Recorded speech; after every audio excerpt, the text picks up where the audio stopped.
right, we'll get started. Welcome to everyone.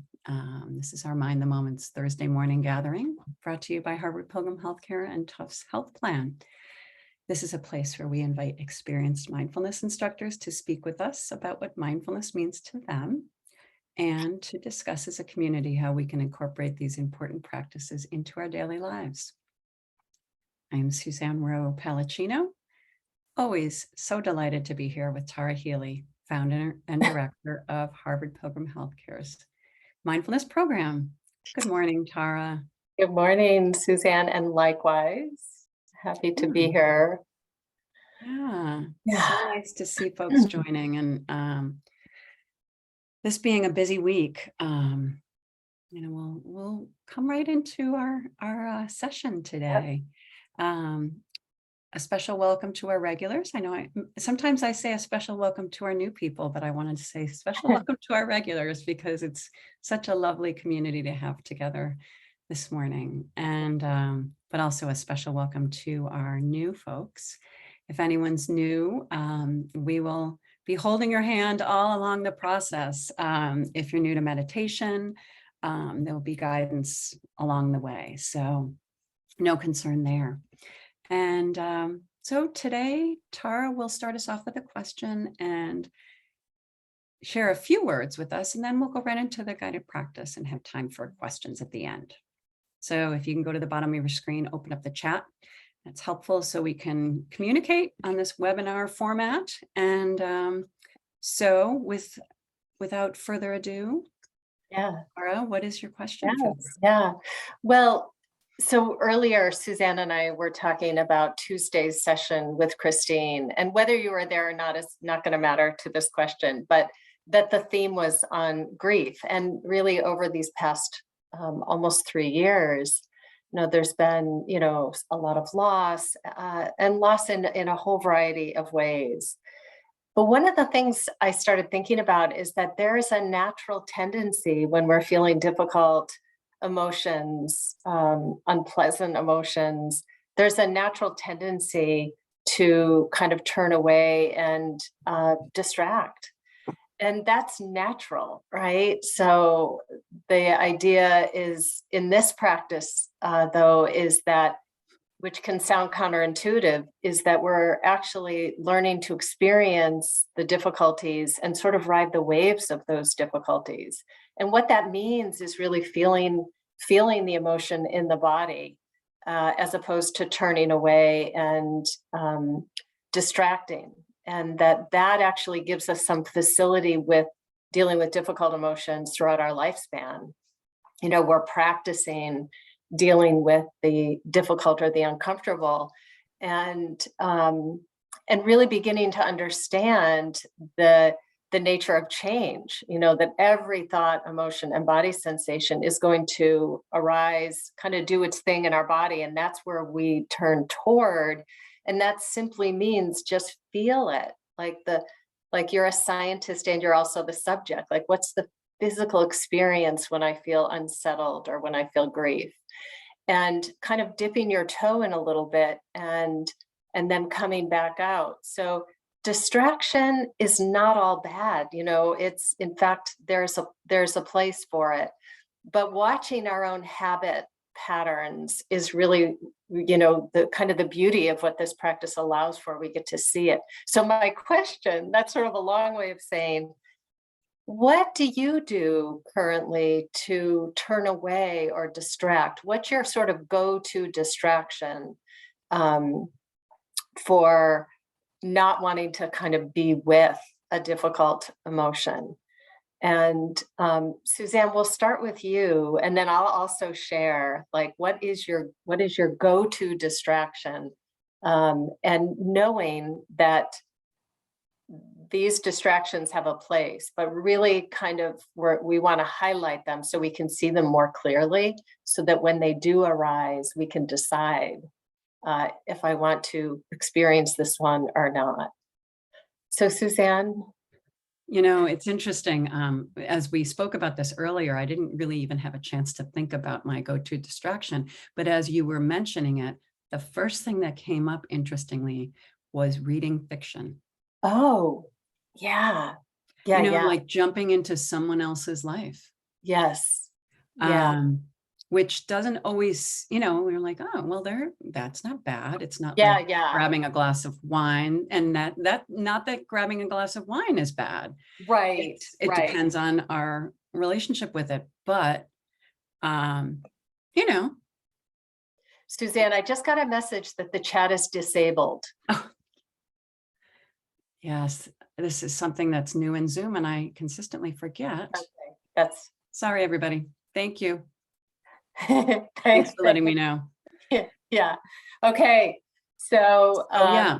yeah, but Suzanne, that's great. And of course, there's nothing wrong with escaping, distracting at all. It's just trying to find the balance between, are we doing it 100% of the time so we don't have to experience, and know that these practices actually, over time and with practice, support us in being present with the difficult emotion. And that's how we actually get through it. Yeah. So that's great though. So reading fiction. And did you say one other thing? No, I Okay. didn't. I just, Ted Lasso came up and I'm like, oh my God. I actually was watching Modern Family last night, so I totally connected. Modern Family. That's like a whole new show to me. That is so funny. Yes. I realized I didn't even last night, I didn't even see the first season. It just was what was going on in my life. It's So hilarious. yeah. Yeah. So Tara, did you want to share? Okay. yours? Yeah. So for me, I would say it's running. So I have been a runner since I was 18. I literally, in all these years from 18 to where I mean, there's just, I would say, a handful of times where I have not run. And I know, so that for me can be both, that I can see that depending on, the energy of the whatever has arisen, whatever difficult emotion, like it can be incredibly beneficial, but I can overdo it. So it's like, again, we're trying to find the middle way, really, and yeah, like I think many people probably know, I've mentioned this before, that my father is currently in hospice, and I was with him yesterday, and when I got home, I was so exhausted, but I had felt so much during the day that I made cookies, and it felt really good to just have my mind somewhere else. Yeah. And so it's really around finding that balance. Let me see wow, there's a I love lot. that, Tara. Physical activity, food and drink, call friends, Ted Lasso, sewing, cleaning, Yeah, wow. gardening, Oh, wow. Yeah. a long walk near the ocean. Oh, Michael. Cleaning, working out. Yeah. Yeah. Mundane Wow. task, folding laundry. Yeah. Yeah. Go for That's a funny. drive. My mom used to iron when she was so yeah, so I just want to really emphasize that just allow the practice of mindfulness, of being aware and awake, allow that to like just shine a light on your habit patterns, of mind, whatever those are, and to know that there's a place for distraction.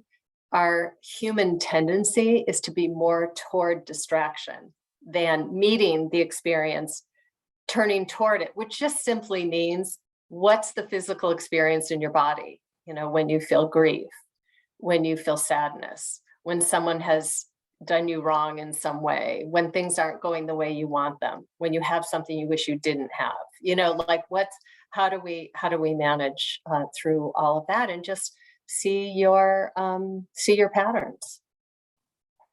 Yeah. And when you mentioned the balance, just one other thing that I was thinking about as you were speaking is sometimes we can judge ourselves, and just checking in on the fact that we might judge ourselves that we're having a bowl of pasta when we just feel like that is our comfort food, and not questioning, but just Yes. checking in on that. Yeah.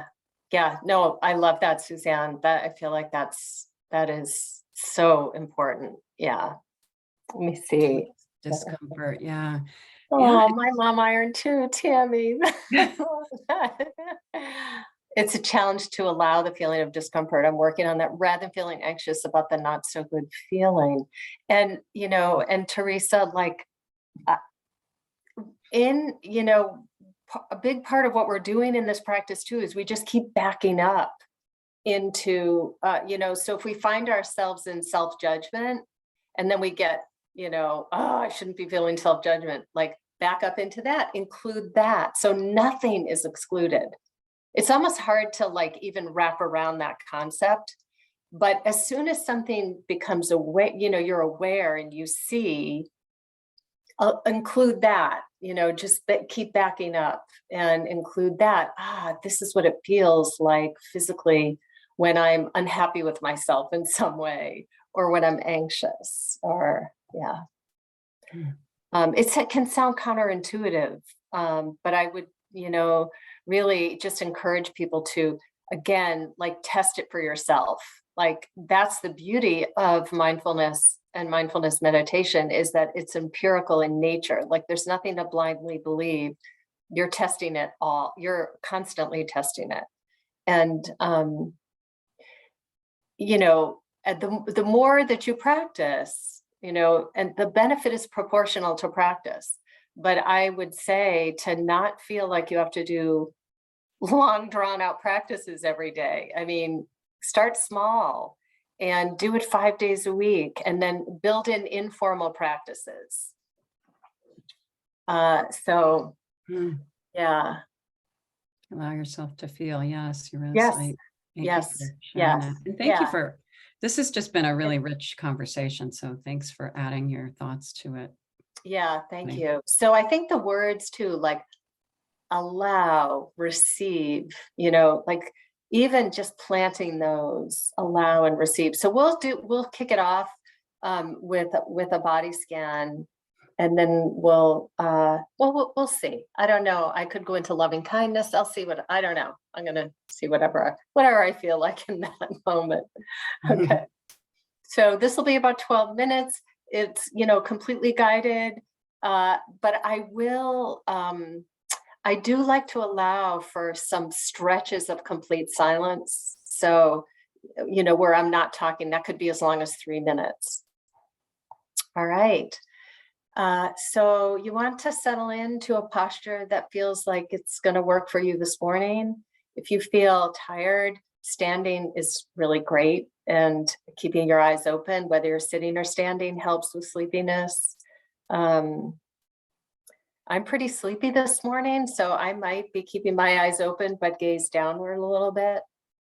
And let's begin by taking a deep breath in through the nose, out through the mouth. Make that exhalation a little bit longer than the inhalation. And that tends to engage the parasympathetic nervous system.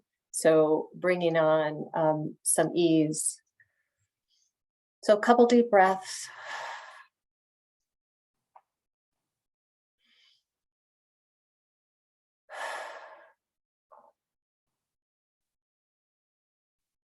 Notice your posture and holding yourself in a way that is upright and engaged, not too tight and not too loose. Allow your weight to surrender into the support of the earth, knowing that you're being held by the earth below. So you can literally drop into the posture, yet maintaining a spine that's upright, engaged, and not too tight and not too loose.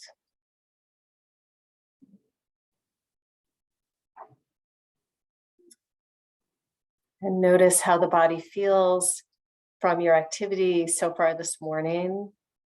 Imagine many of you have been up early and moving around the house and starting your workday.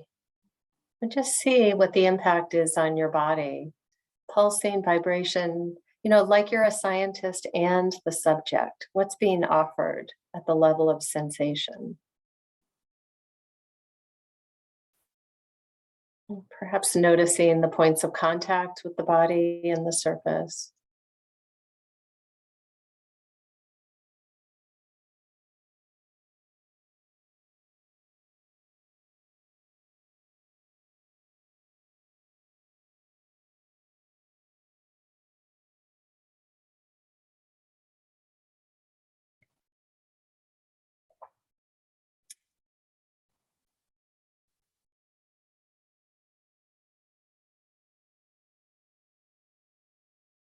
And let's now move through different parts of the body, and we're going to isolate different areas in our awareness and just notice what's there or not there. So you might feel some sensation or lack of sensation.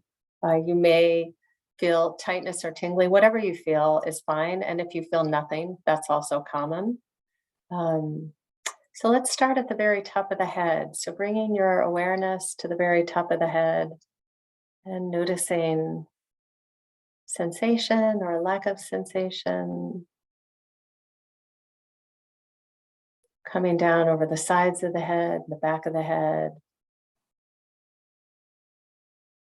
including the ears, and aware of sensations again or lack of. Coming around now to the face.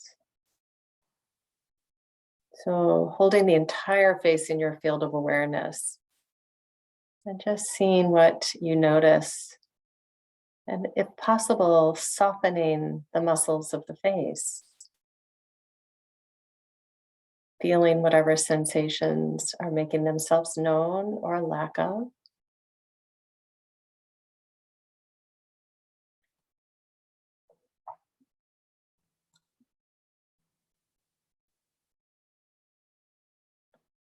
And moving awareness down now over the neck and shoulders.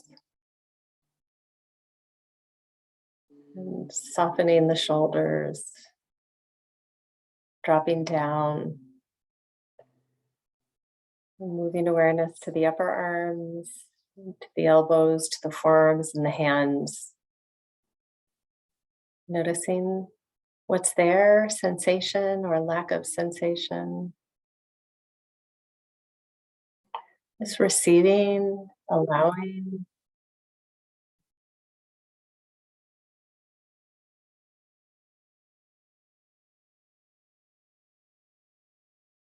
And releasing and moving to the torso. So the front of the body and the back of the body internally, taking a moment to just see what's there.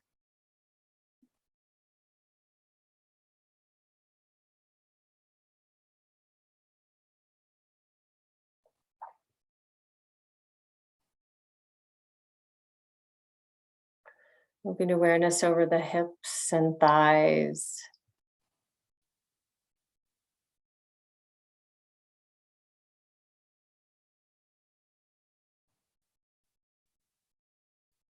Softening, receiving, coming down over the knees, the lower legs, and the feet.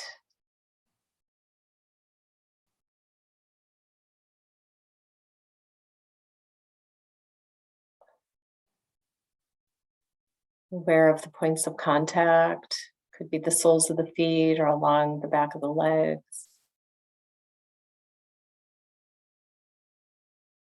And release, coming back to the whole body.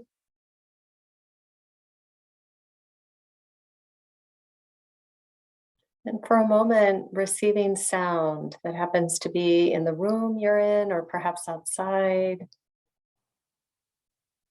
Just receiving sound, engaging, hearing.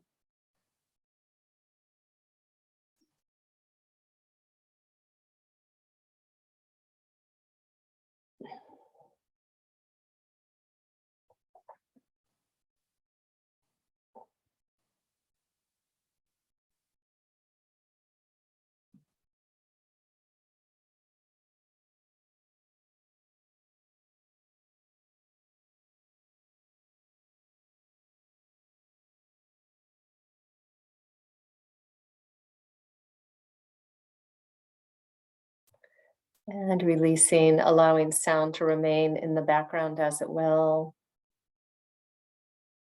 Let's begin to find an anchor for the wandering mind. It's something that we can return to each time we notice that the mind has wandered.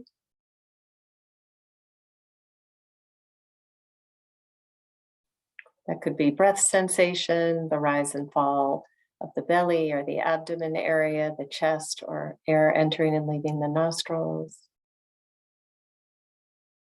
Or it could be a different body sensation, palms of the hands on your thighs or a table or the back of the body. And just returning over and over again as the mind wanders to your anchor. Feeling it physically, tracking the sensation, and using that as an anchor.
Noticing where the mind is. And without judgment, releasing the storyline, the narrative, the memory. Soften the body and return to your anchor.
And as we bring this meditation to a close, may we be peaceful and at ease.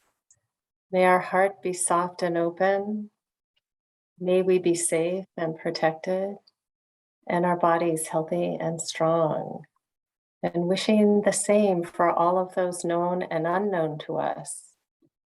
And may the merit of our practice be for the benefit of all beings everywhere. And if your eyes were closed, you can go ahead and open them. And take a moment just to kind of reorient to the space you're in. So look around, maybe stretch a little bit. And yeah, thank you, everybody. Really good to be with the community this morning. And I really value this. So thanks for showing up and participating. And, we have a couple minutes. So any thoughts or questions or observations, or as I always say, sharing any books or apps or, anything you've come across that you think is helpful. Yeah. Thank you so much, Tara. Yeah. Yeah, it's when you mention in the guidance of noticing the physicality of the breath, Yeah. that had me thinking, that kind of woke me up in a little bit of a different way to how things were feeling with the breath. I just like that Yeah. terminology. Because it's like, what does it actually feel like? That's where you're bringing the attention, and we're doing it over and over because the mind is going, wants to rebel and get lost in narratives. And, during this time, we're kind of in a way saying, oh, not now. And we're training, we're coming back over and over again. And really, I think the best word to describe the benefit of that is that it brings steadiness. It brings some steadiness of mind.